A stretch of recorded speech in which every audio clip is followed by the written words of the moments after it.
Hello guys, it's gdin here, and welcome back to another episode of SoloExplained. So in today's video, we're going to be talking about edge jumps and what I think is the best way to do them.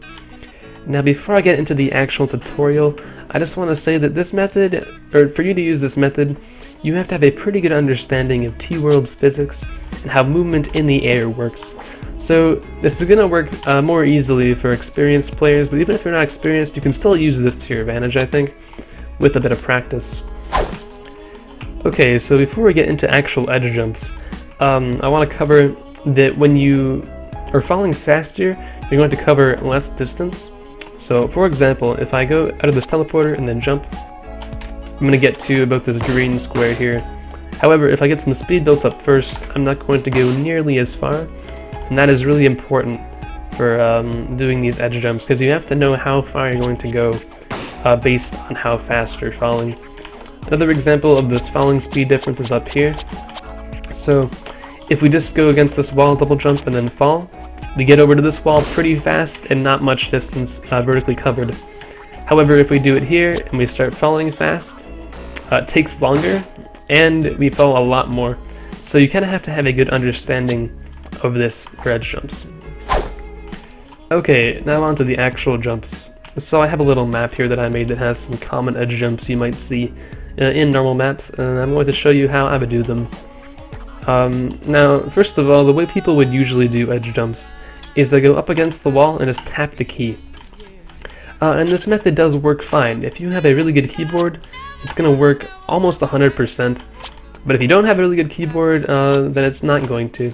And if there were, say, like 10 of these jumps in a row, there's a pretty good chance that anyone is going to fail at least one of those, because you have to tap the key pretty fast, and just the slightest mistake is going to kill you.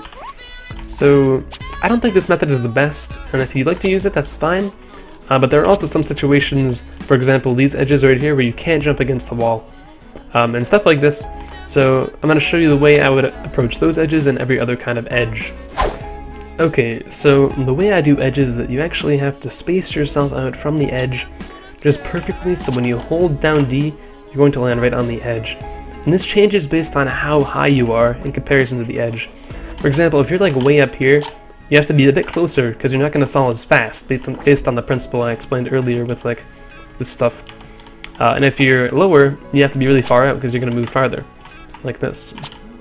Now, whenever I get close to the edge, I tap the opposite direction just as I land to stop myself, because there is momentum. And you're going to slide in like this or go too far often. So I just kind of do this and then stop. So I'm pressing right, left, right, left. And you tap it just enough to stop yourself but not go too far in the opposite direction.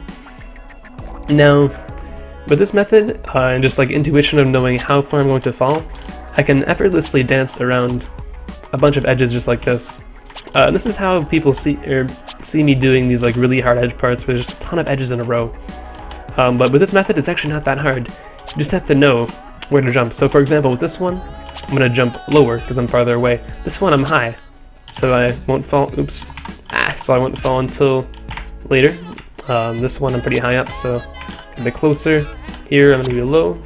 And you can actually pick and choose your spacing for a lot of these, which makes it really nice. If you'd like falling from higher, you can fall from higher, and if you like lower, you can do lower. I prefer lower. And then for jumps like this one over here, what you can do is just fall into it like this, but you will get frozen sometimes. Or you can go past it and then go in like this. So, but yeah.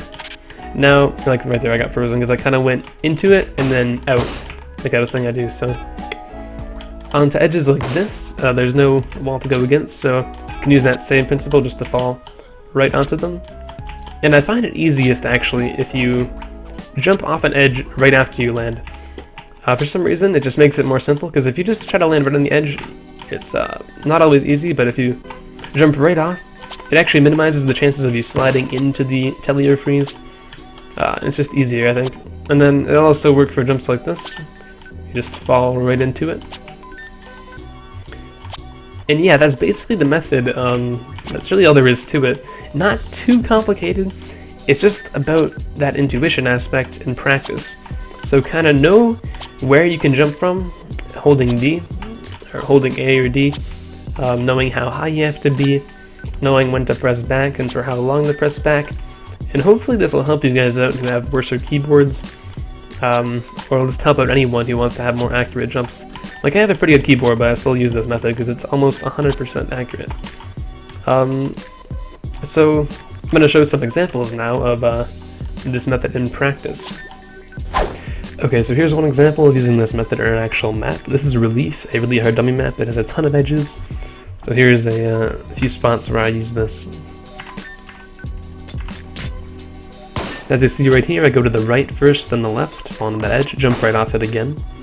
Ones like this through freeze are also just kind of practice, but uses the same following principle. That one, once again, I go out then in. And then going up here, I have good spacing already where I am, so I just am able to fall to the right. And yeah, it just works like that. Okay, so here's one more example of using this method of edge jumping. So as you see, I'm moving outward then inward for each jump. Then down here we have the kind of jumps that doesn't have a wall, so I'm just spacing myself out to fall on each edge. Same thing for right here. Over here I actually decided to go over the edge like that. And those are just a few examples again. This map right here is called Run Bug Use, and it is a very useful map for practicing because it's composed entirely of edges.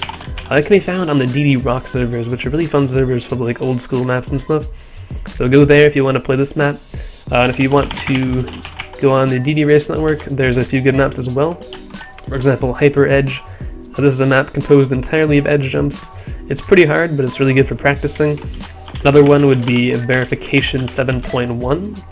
This one is also just entirely an edge jump map and really good to practice on. And actually, any of the verifications would be good for practice because they all have edge jumps. But yeah, that's basically it. So I hope you enjoyed this video. I really hope it helps. If it did, let me know. Say something in the comments.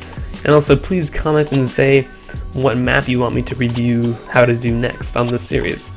Because I would rather do maps than like tutorials like this for the most part. But I'll do some of each, I guess. So yeah, but which map you want me to do next? And that wraps it up for this video, so thanks for watching, and I'll see you guys later.